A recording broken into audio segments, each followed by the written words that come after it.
आज की super busy day की शुरुआत हुई थी मैक्रोनी बनाने से, जो कि मैंने रात को ही बॉईल करके रख ली थी और लास्ट ब्लॉग में आपके साथ शेयर भी किया था।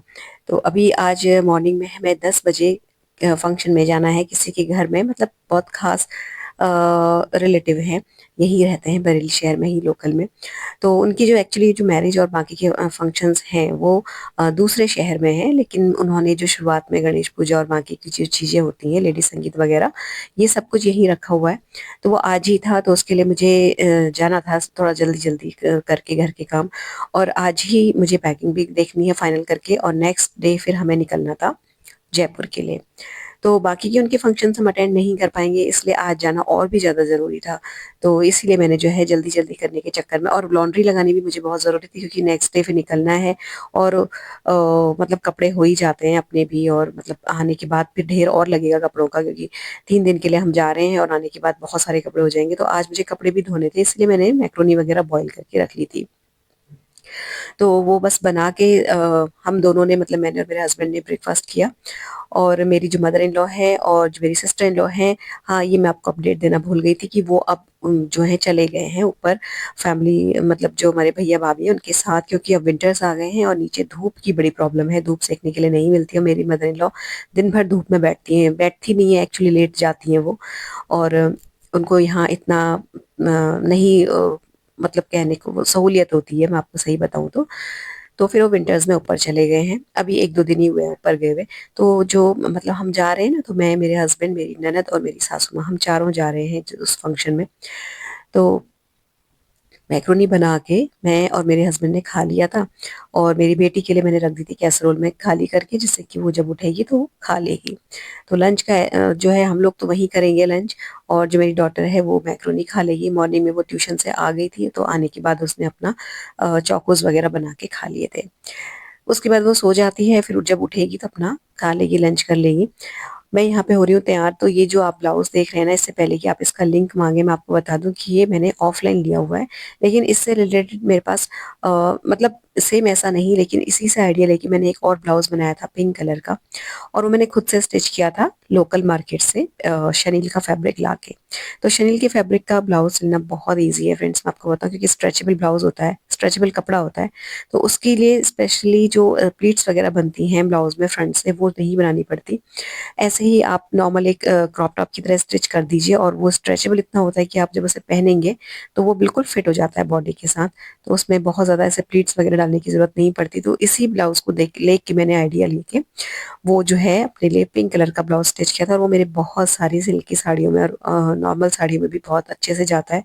विंटर्स में इसलिए क्योंकि 2-3 बेसिक कलर्स के ब्लाउज हाथ में रहते हैं ना, तो बढ़िया रहता है। जैसे अभी मैं निकल रही हूँ घर से, तो फंक्शन जो होगा उनके घर के अंदर ही होगा, तो ठंड तो हो ही रही है।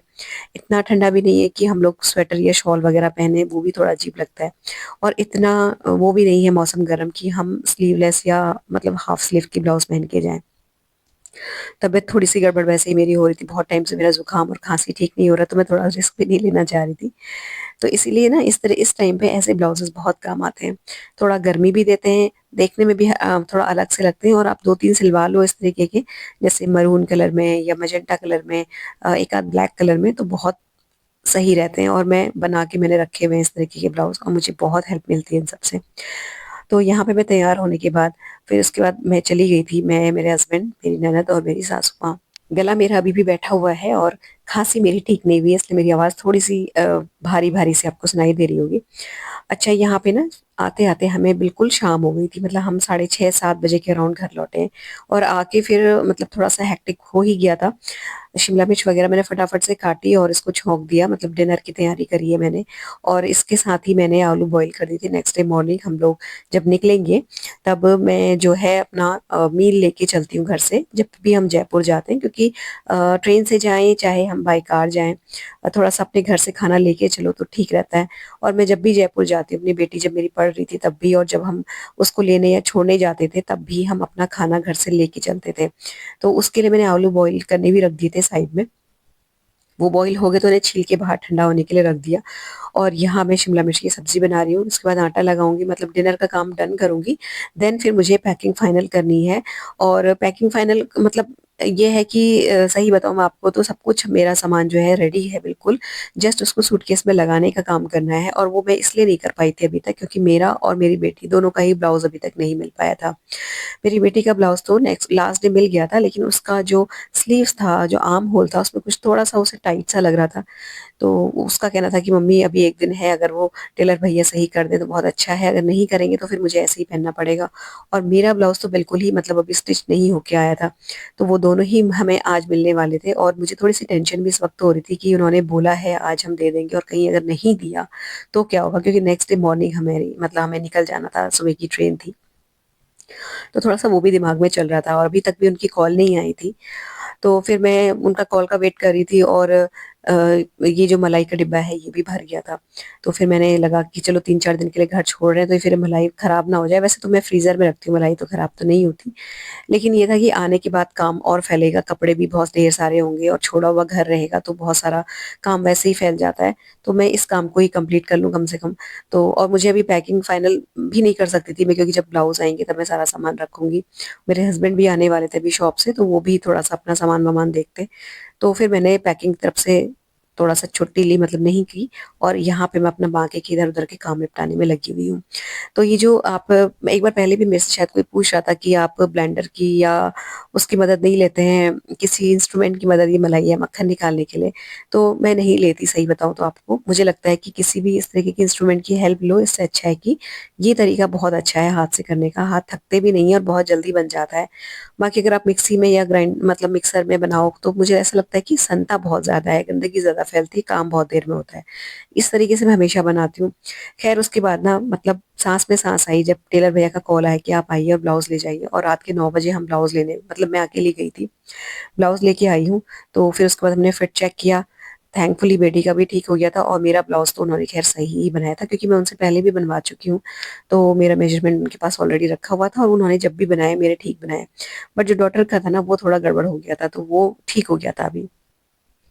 तो ये एक बहुत बड़ा टेंशन मेरा दूर हुआ तो फिर उसने मतलब जो मेरी बेटी है वो अपना फिट चेक कर रही है और मैंने फिटिंग चेक कर ली थी फटाफट से और उसके बाद जब मैंने चेंज किया ना तो फिर मैंने सीधे नाइट सूट ही पहन लिया और अब जो है हम पैकिंग फाइनल करेंगे तो इतने में मेरे हस्बैंड भी आ गए थे और वो जब आते हैं ना तो नहाते डेली ज़रूर से हैं आज लेकिन उन्होंने नहीं नहाया था क्योंकि हमें जल्दी अर्ली मॉर्निंग उठना था अभी पैकिंग भी फाइनल करनी थी फिर हम डिनर करेंगे देन वो फिर जो हमारा पेट है उसे घुमाने जाएंगे रात को घुमाने लेके जाते हैं तो इसलिए जो है फिर उन्होंने कहा चलो मैं आज नहीं नहाता हूँ नहीं तो बहुत लेट हो जाएगा तो जब वो उधर दूसरे रूम में अपनी पैकिंग डन कर रहे हैं हमने यहाँ पे अपनी फटाफट से फिटिंग चेक करी और जल्दी जल्दी से सारी साड़ियाँ वगैरह फोल्ड करके फिर मैं उस कमरे में रखाई थी और पैकिंग मेरे हस्बैंड ही करते हैं मुझे पैकिंग करना सबसे बुरा काम लगता है मतलब मुझसे होती नहीं है पैकिंग मैं आपको सही बताऊँ मैं कंफ्यूज बहुत रहती हूँ पैकिंग करते समय तो मेरा काम रहता है सारा सामान ला के रख देना और पैकिंग फाइनल वही करते हैं फाइनली मैंने जो है यहाँ पे अपना कमरा साफ किया जो कि बहुत फैल गया था और उसके बाद अपना पर्स वगैरह रेडी किया जिसमें ज़रूरी सामान जो हम ट्रैवल के टाइम पे रखते हैं वो रखे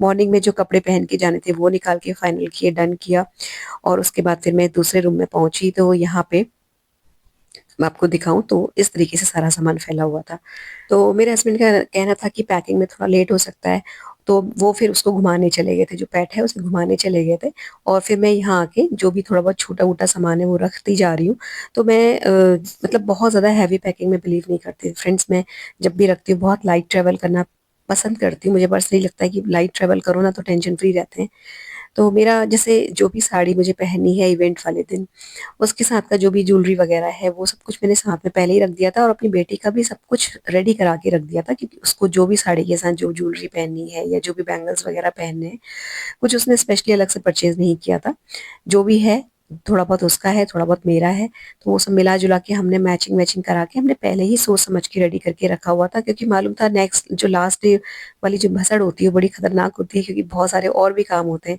घर छोड़ के जाने में वैसे ही बहुत सारी चीजें देखनी पड़ती हैं तो जो है ये सब कुछ हमने पहले ही सोच समझ के रेडी करके रखा हुआ था बस जो लेट हुआ वो ब्लाउज आने में लेट हुआ अगर ब्लाउज आज नहीं मिलता तो सारी प्लानिंग हमारी खत्म खराब हो जाती क्योंकि फिर हमें नए सिरे से सारी चीजें सोचनी पड़ती दूसरी साड़ी डिसाइड करनी पड़ती लेकिन थैंकफुली भैया ने दे दिया और वो लेट नाइट तक उन्होंने काम करके हमारा जो ब्लाउज का काम है वो खत्म कर दिया था अच्छा इसके बाद ना मैं वहाँ पे जितना भी सामान था वो फाइनल रख के आ गई, और अपना जो कमरा है जहाँ हम सोएंगे, जहाँ बहुत सारा सामान फैला हुआ था बिकॉज ऑफ पैकिंग और ये सारी चीज़ें, वो सब कुछ मैंने साफ करा, क्लीन करा, और बेडशीट वगैरह झाड़ के दोबारा से बिछाई, क्योंकि हम जब जाएंगे तो नेक्स्ट डे घर फैला हुआ नहीं छोड़ के जा सकते, क्योंकि घर में बड़े लोग रहते हैं ना, तो मतलब हमारी एब्सेंस में कोई आए तो देखने में थोड़ा अजीब लगता है।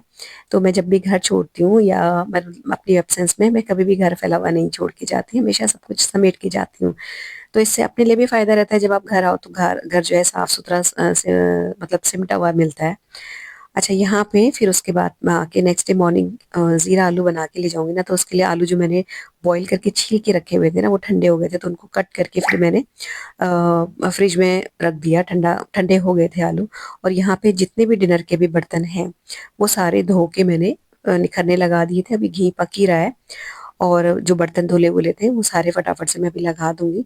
तो कोशिश ये कर रही हूँ कि जल्दी जल्दी जितना हो सके हम सारा काम निपटा लें, और जब मेरे हस्बैंड आए तो जल्दी से पैकिंग करके जल्दी से जल्दी सो जाएं, क्योंकि फिर मुझे अर्ली मॉर्निंग नेक्स्ट डे जल्दी ही उठना है, 4 सवा 4 बजे मुझे उठना पड़ेगा, क्योंकि खाना मैं बना के रख के ले जाने वाली हूँ।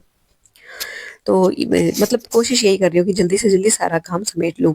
अभी भी मैंने यहाँ पे चपातियाँ नहीं बनाई थी, तो जब मेरे हस्बैंड घुमा के उसे लेके आ गए थे ना, उसके बाद वो अपना कमरे में सूट वगैरह देखने लगे थे कि मतलब क्या पहनना जो है वो आपने सबने पहले से ही डिसाइड करा हुआ है, जस्ट कि कोई चीज़ रह ना जाए, मेडिसिन वगैरह और ये सारी चीज़ें। तो उसके बाद फिर मैंने फटाफट से यहाँ पे चपातियाँ बनाई, और मतलब फिर हमने डिसाइड किया कि हम पहले डिनर कर लेते हैं, देन उसके बाद जो काम है उसे फाइनल करेंगे। तो फटाफट से फिर यहाँ पे चपातियाँ बना के मैंने अपनी बेटी को खिलाया, और फिर हम दोनों ने खाया, उसके बाद पैकिंग का काम डन किया। अच्छा, जो साड़ी मैंने मंगाई थी वो, मतलब मेरी और मेरी बेटी की जो मैंने मंगाई थी ना साड़ियाँ मिंत्रा से, उसका लिंक मैंने डिस्क्रिप्शन बॉक्स में पहले वाले ब्लॉग के उसमें भी दे दिया था डिस्क्रिप्शन बॉक्स में, और मैं इसके भी डिस्क्रिप्शन बॉक्स में दे दूंगी, लेकिन उससे पहले मैं एक डिस्क्लेमर कर देना चाहती हूँ, जो कि मैंने लास्ट ब्लॉग में भी किया था, कि जो ब्लैक आर्ट सिल्क की मैंने साड़ी मंगाई थी उसका जो ब्लाउज का फैब्रिक है वो मुझे, मतलब जो मेरे टेलर हैं उन्होंने बोला था कि थोड़ा कम है।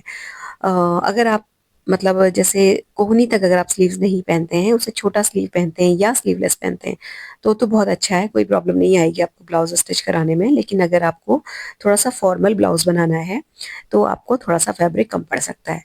इसी वजह से फिर मुझे मुझे फॉर्मल बनाना था एक्चुअली एक्चुअली क्योंकि मैंने इवेंट के लिए स्पेशली ये साड़ी मंगाई है, और उसमें थोड़ा सा ना फॉर्मल ब्लाउज अच्छे लगते हैं, जैसे ऑफिशियल ऑफिस गोइंग टाइप के ब्लाउज। तो इसलिए फिर मुझे अलग से फैब्रिक लेना पड़ा था। तो मैं आपको पहले ही बता देती हूँ कि हो सकता है अगर आपका कुछ स्पेशल डिज़ाइन बनवाना है या आपको स्लीव्स लंबी रखवानी है तो ब्लाउज का फैब्रिक थोड़ा कम पड़ सकता है।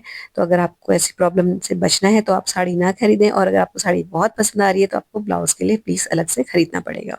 मैंने खरीदा था हल्का सा शाइन वाला पीस 1 मीटर, और वो मुझे 160 रुपये में बैठ गया था।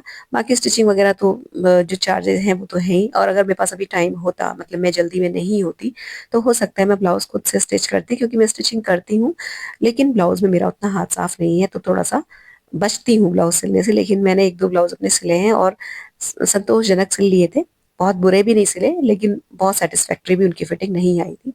तो अभी तो खैर मेरे पास टाइम ही नहीं था, तो मैं नहीं स्टिच करती। अच्छा, यहाँ पे जो मेरे हस्बैंड है वो उसको घुमा के आ गए हैं, और उसके बाद उन्होंने स्टार्ट कर दी थी पैकिंग। मैं उधर किचन समेट रही हूँ, हम लोगों ने डिनर कर लिया था पहले, उसके बाद जो है मैंने कहा कि आप थोड़ा सा शुरू करो, मैं आती हूँ, और फिर मैं अपना किचन वगैरह समेटने लगी थी। घी भी पक रहा था एक्चुअली, तो उसकी रखवाली भी करनी ज़रूरी है, क्योंकि जब घी बिल्कुल पकने वाला होता है, मतलब जब उसको बंद करने से पहले फ्लेम एक बार घी हल्का सा बॉईल आता है, मुझे लगता है कि आप लोग के साथ भी ऐसा होता होगा कि जब घी बिल्कुल फाइनल पकने वाला होता है तो वो उसके उबलने के गिरने के चांसेस बहुत ज़्यादा रहते हैं। तो उस वक्त फिर मैं उसे छोड़ के नहीं जाती, तो मैं उसी को देख रही थी कि जैसे ही घी पके तो फिर मैं उसे बंद करूँ और उसे खाली करूँ, और मतलब समेटूँ काम को। तो खाना तो हम दोनों ही खा चुके थे, मतलब हम तीनों ही खा चुके थे, ये भी घूम के आ गया, तो उसे भी मस्ती आ रही है, और वो चाह रहा है कि मतलब मेरे साथ खेलें और काम ना करें तो बीच बीच में उसके साथ खेलना पड़ता है, मैं भी खेलती हूँ उसके साथ बहुत ज़्यादा, और बहुत मस्ती करता है ये। तो खैर मैं बीच-बीच में यहाँ पे चक्कर लगाती जा रही थी, जिससे कि कोई काम हो या कुछ ऐसी ज़रूरत पड़े, तो फिर मैं बीच-बीच में आ रही थी यहाँ पे, और अपना जो किचन है वहाँ पे समेटती जा रही थी। अच्छा, फ्रिज वगैरह भी खाली करना पड़ता है, जैसे अगर आप कहीं जाओ तो अभी तक तो मेरी जो ननद है वो साथ में रह रही थी, मेरी सासू माँ साथ में रह रही थी, तो कोई प्रॉब्लम नहीं थी, हम लोग बड़े निश्चिंत होकर घर छोड़ के चले जा रहे थे जब भी हमें जाना होता था। बट जब आप नहीं कोई रहता है ना, तो फिर आपको सारी चीज़ें मैनेज करके जानी पड़ती हैं। तो दही, दूध ये सारी चीज़ें हैं, सब्जियाँ हैं, वो सब देखनी पड़ती हैं। तो जो भी ऐसा होता है ना मुझे लगता है कि मेरे आने तक खराब नहीं होगा, वो मैं रहने देती हूँ फ्रिज में। और जो लगता है कि कहीं खराब ना हो जाए ना तो फिर मैं उसे एक पॉलिथीन्स में अच्छे से पैक करके ऊपर दे देती हूँ, जिससे कि वो लोग यूज़ कर लें और खराब ना हो चीज़ें फ्रिज में। तो वो सब भी डन करना था, तो यहाँ पे बीच में आके फिर मैं इनकी पैकिंग में हेल्प कराती जा रही थी। फाइनली मेरी साड़ी जब पैक होते हुए मैंने सूटकेस में देखी ना तो मुझे बड़ी संतोष हुआ। मतलब मैंने उम्मीद छोड़ दी थी कि शायद हो सकता है कि मेरा ब्लाउज़ ना मिले, क्योंकि मेरी बेटी का तो मिल ही जाता, अगर वो नहीं भी करते तो बन तो गया ही था। तो थोड़ा-सा हो सकता है कि बिना अच्छी फिटिंग के वो पहन लेती, मिल जाता वो, लेकिन मेरे ब्लाउज़ की मुझे बिल्कुल भी उम्मीद नहीं थी। लेकिन वो मिल गया तो बड़ा अच्छा लगा। और मतलब साड़ी मुझे बहुत पसंद आई पर्सनली, और बहुत ही अफोर्डेबल साड़ी है, मतलब 460 रुपीज़ में क्या ही आ रहा है आजकल। और आर्ट सिल्क की साड़ी है फ्रेंड्स, और सच में बहुत क्लासिक लग रही है पहनने में। तो अगर आप उस पॉइंट को छोड़ देना, ब्लाउज़ वाले पॉइंट को, तो साड़ी बिल्कुल खरीदने लायक है, कोई प्रॉब्लम नहीं है, फैब्रिक वगैरह सब कुछ बहुत अच्छा है। उसके टैसल्स में पहले मैं कन्फ्यूज़ हो रही थी कि रखूँ ना रखूँ, लेकिन जब मैंने उसका ब्लाउज़ मतलब ऐसे ही लगा के साड़ी खुद पे देखी ना, तो उसके नेक्स्ट डे मैंने फॉल लगाने के बाद उसके जो टैसल्स थे उनको परमानेंट कर दिया। मतलब बहुत ढीले-ढीले से स्टिच हो रखे थे, ऐसे ही जस्ट मतलब टंगे हुए थे, और लग रहा था कि कहीं कोई गिर ना जाए, तो फिर मैंने उनको भी ब्लैक कलर का धागा लेके पक्का कर दिया था, सिल दिया था मतलब अच्छे से। और वो ब्लाउज़ वगैरह पहनने के बाद ओवरऑल साड़ी में टैसल्स अच्छे लग रहे थे। तो अगर आप लेंगे ना तो टैसल्स मत रिमूव करिएगा, पहले मेरा प्लान था कि मैं रिमूव कर दूँगी। अच्छा, फिर मैं बीच में आई और यहाँ पे बर्तन वगैरह धोए, जो पानी का डब्बा है जिसमें पानी हम स्टोर करके रखते हैं, इसको खाली करके जितना भी बचा हुआ पानी था इस भगोने में मैंने कर दिया, जो आपको साइड में दिख रहा है। और ये पानी का डब्बा मैं धो के इसको सुखा के उल्टा करके जाऊँगी। तो ये रहेगा कि आने के बाद ये मतलब ये काम मुझे नहीं करना पड़ेगा। हो सकता है मतलब मेरी एब्सेंस में, जैसे जिस दिन हम लोग आएँगे तो मेरी जो ननद है वो आ जाती है नीचे और पानी वगैरह भर के रख देती है स्टोर करके, तो उनको भी ये काम नहीं करना पड़ेगा धोने-धाने वाला, ये सब मैं करके जा रही हूँ। और बाकी जो है किचन-विचन मैंने समेट दी थी। अच्छा, थोड़ा-सा ना हमारा जो नीचे का फ्लोर है इसमें सीलन की प्रॉब्लम है। मैंने आपके साथ बहुत बार शेयर किया है। तो जब भी 1-2 दिन के लिए छोड़ो ना तो मुझे टेंशन लगी रहती है कि कहीं कॉकरोच या कुछ और इस तरीके के जीव-जंतु ना दिखें। तो उसके लिए भी मुझे स्पेशली मेजर्स लेके जाना पड़ता है। तो जैसे सिंक में मैं नेफ्थलीन बॉल्स डाल दूँगी। इधर-उधर जो है प्लेटफ़ॉर्म में क्लीनिंग अच्छे से करके यहाँ पे स्प्रे करके और नेफ्थलीन बॉल्स इधर-उधर कोनों में डाल के जाती हूँ। तो ये सारी चीज़ें ना अब देख के जानी पड़ती हैं, क्योंकि सीलन की वजह से कॉकरोचेस दिखने लगते हैं अगर मैं यहाँ पे नहीं रहूँ 1-2 दिन। तो वो चीज़ मुझे बड़ी डराती है, और मैं नहीं चाहती कि जो इतनी मेहनत से मैंने सफाई और सारा कुछ मेंटेन करके रखा है, वो 2-3 दिन की एब्सेंस में सब बराबर हो जाए। तो नेपथलीन बॉल्स जो है ना मैं किचन की सिंक से लेके सारे बाथरूम की सिंक्स में भी डाल के ही जाती हूँ जब भी जाती हूँ। वैसे भी पड़ी रहती हैं वो, लेकिन अभी खत्म हो गई थी, डिसॉल्व हो गई थी सारी। तो वो सब भी मैंने मेक श्योर किया। उसके बाद इस जो कुकटॉप है वो साफ किया। देन लास्ट में अपना दूध वगैरह बना के मैं जो है कमरे में आ गई। और यहाँ पे मेरी बेटी मेरी नेल पेंट छुड़ा रही है और मुझे डाँट रही है कि आप कितनी केयरलेस हो, सारा काम करती हो और अपना जो है नेल पेंट वगैरह नहीं छुड़ाई है आपने। तो वो मेरी नेल पेंट छुड़ा रही है और वो ही लगा भी देगी। तो बेटियाँ सच में ब्लेसिंग्स होती हैं, बहुत हेल्प कराती हैं, बहुत ध्यान रखती हैं। तो फ्रेंड्स, ये था आज का छोटा-सा सिंपल सा वीडियो। बने रहिएगा मेरे व्लॉग्स में। नेक्स्ट व्लॉग में मैं आपको जयपुर की सैर कराने वाली हूँ। और अगर ये व्लॉग अच्छा लगा हो तो वीडियो को लाइक, शेयर और हाइप कर लीजिएगा। चैनल सब्सक्राइब करके बेल आइकन हिट करना मत भूलिएगा। मिलते हैं नेक्स्ट इंटरेस्टिंग से वीडियो में। Till then take care, stay healthy, happy and positive. Thank you.